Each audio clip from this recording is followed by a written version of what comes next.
Hello. Hola. Bonjour. Привет. 你好.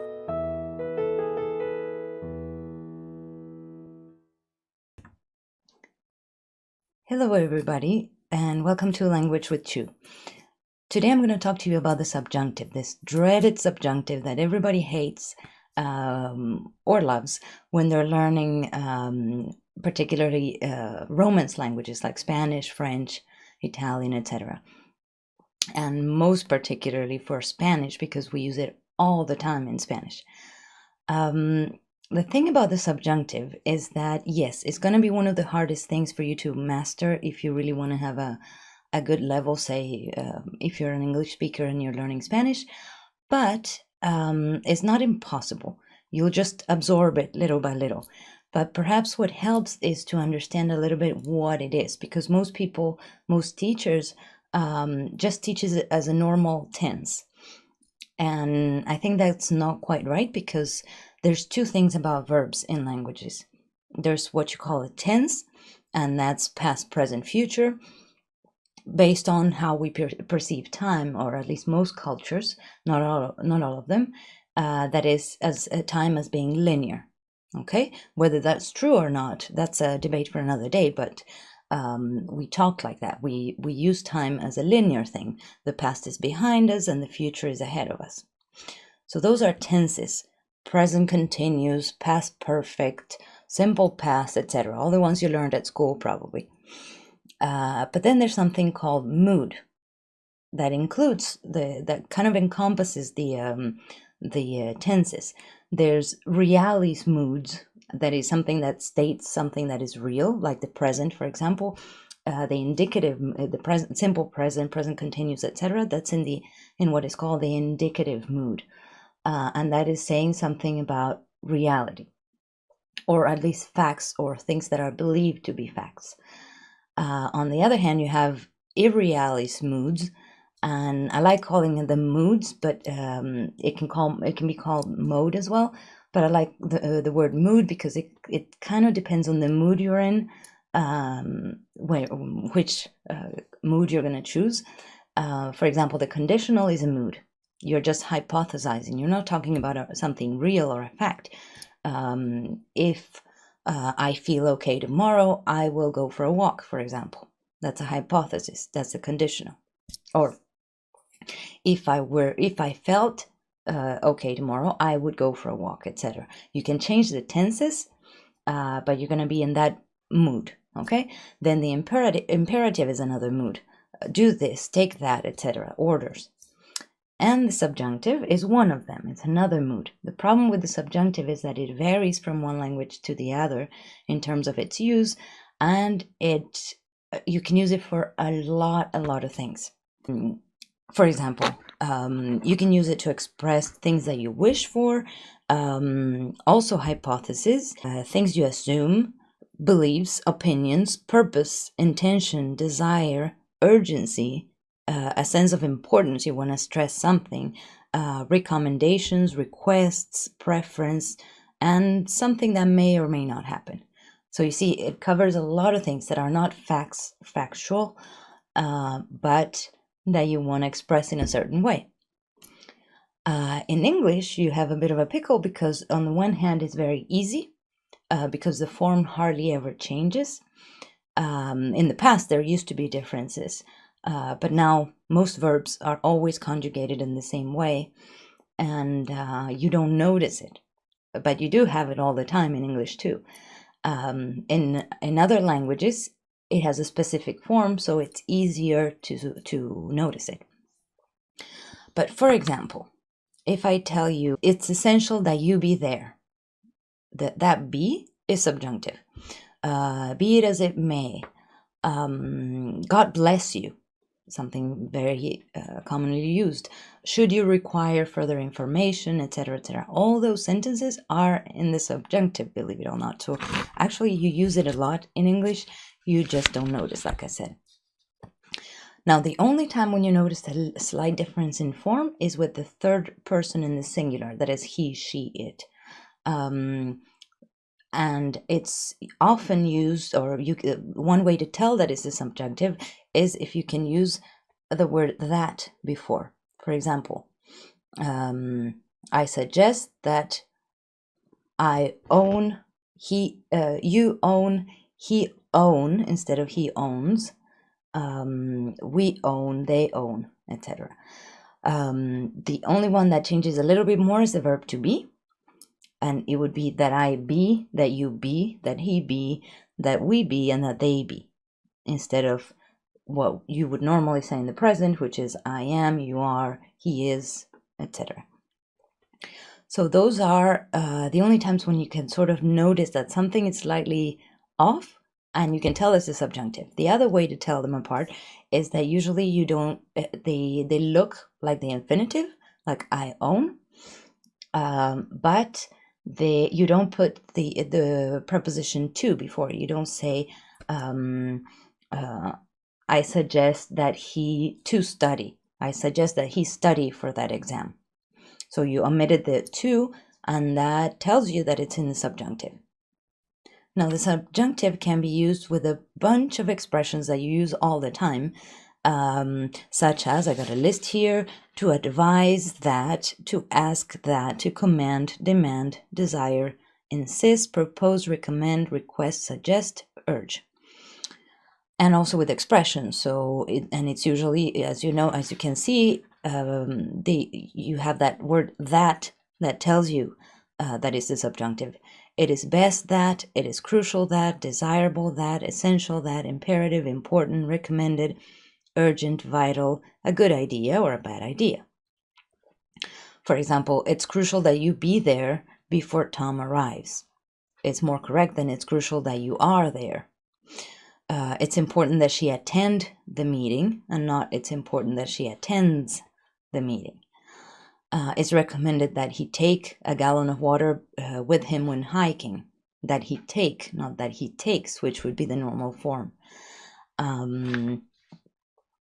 What else? Some other examples. Dr. Smith asked that Mark submit his research paper immediately, not submits.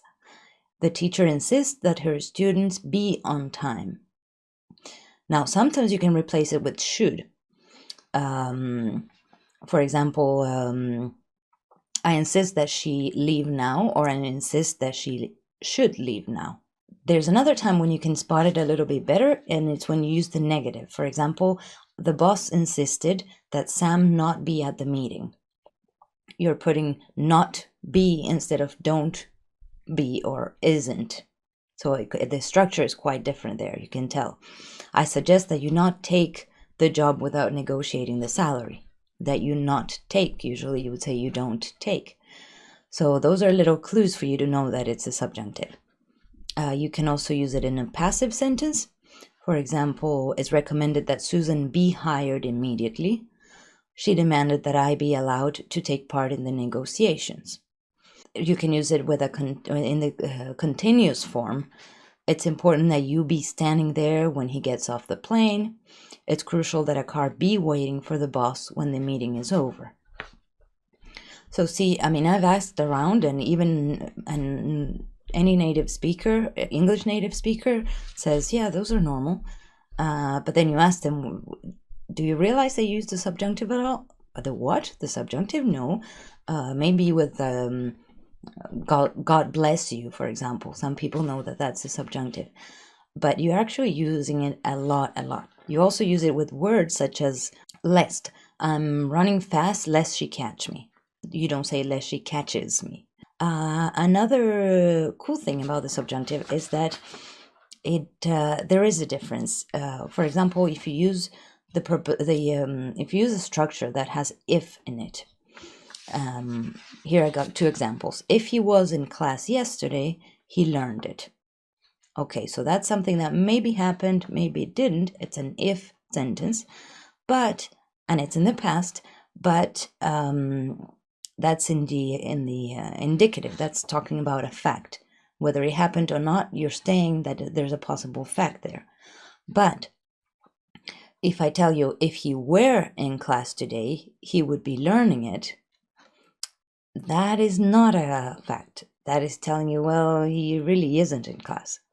So that's another little thing. Now with the verb to be, I forgot to tell you that with the verb to be, actually, you do have I were, you were, he were, etc. All the persons in the conjugation can have a past subjunctive. It's not really referring to the past, as I said before. It's not in a timeline, but it uses the reason people confuse them is because it uses the form from the past. All right, so then here's some. There's also a little another little clue that is a subjunctive is when you see inverted phrases. For example, with should. Should you feel hungry? Is the same as if you feel hungry, or if you should feel hungry. With were you here? Normally you would say you were here, but because you inverted it, it means if you were here. What else?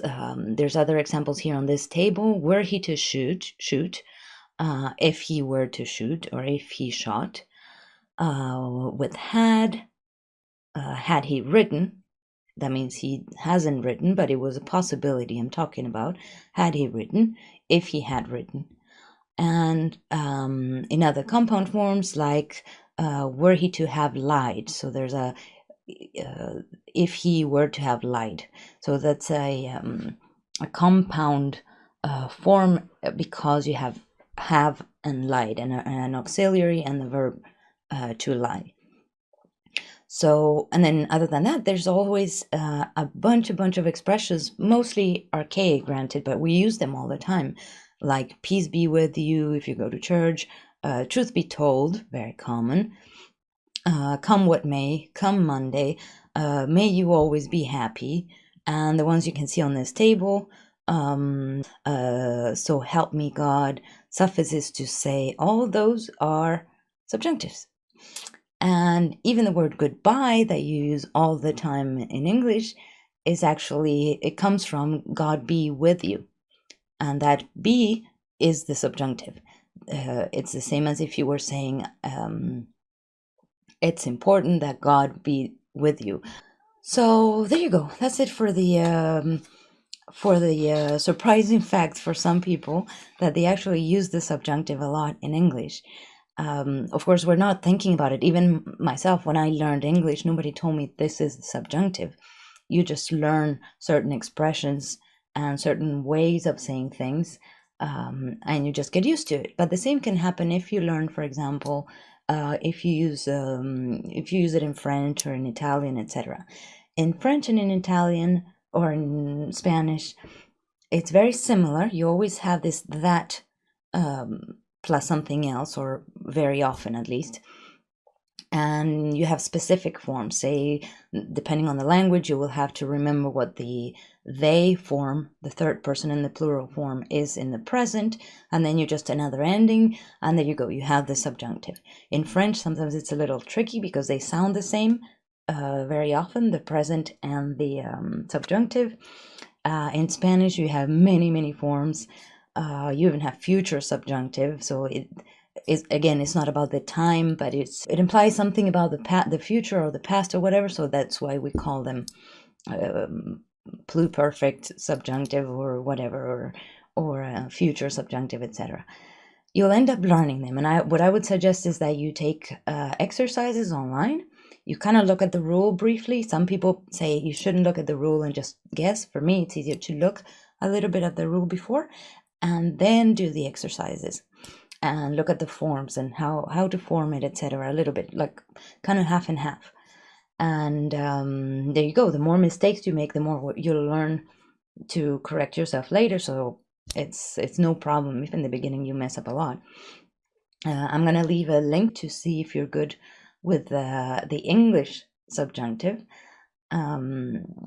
Of course, if you're a native speaker, you'll probably get most of the answers right, but if you're not, it might be interesting to see where you missed a little bit of training in English, because that's also part of what makes you have kind of an advanced level in English, if you can say those sentences properly. In Spanish, you will have a lot more, we use the subjunctive a lot more often because we're all more about the feelings in Latin cultures or Spanish culture, the Spanish culture, and we kind of tend to overuse it, if you wish. Anything that I'm not sure about, anything that I feel that I'm happy about, that I'm sad about, whatever, you use the subjunctive.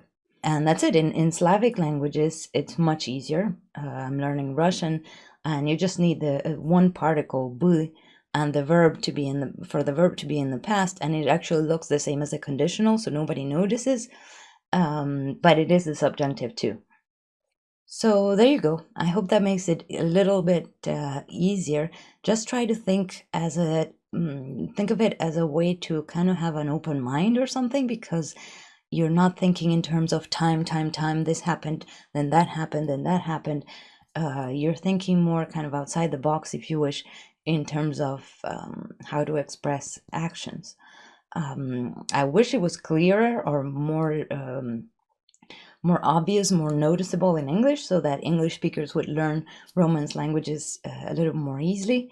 It's very hard to explain it, and it's one of those things that it's kind of a reflection of how people see reality, I guess, because for me with the Spanish brain, it's like totally normal to use the subjunctive. I don't see how I couldn't, yet I see English speakers really, really struggling with it. So, well, there you have it. Oh, one more thing. When you are learning, if you are, say, for example, a French speaker learning Spanish, or if you have already learned one of the two, being a native English speaker, be careful, because the structure is not always the same. It's so random, really, that you're going to have to learn the differences in how to use it. In the same way that in English, for example, you wouldn't use the subjunctive with the verbs to hope, to want, and to expect. I expect that you will be here, not I expect that you be here. Those are exceptions. You're going to find a lot of exceptions also in the Roman languages, and sometimes they are confusing because it's the opposite. So, say for example, in French, you don't use the subjunctive with the verb espérer. J'espère que tu viendras, for example. I hope that you will come. But in Spanish, you use the subjunctive. Espero que vengas. So there you have it. It's a bit of a messy situation when you have to combine and kind of switch your brain from one to the other, and just learn them naturally. I would recommend, like, do tons of exercises, but without focusing too much on I must learn every single form, and then listen a lot, and then little by little you'll know that the most common expressions will just come naturally to you, just like God bless you. You wouldn't say God blesses you, right?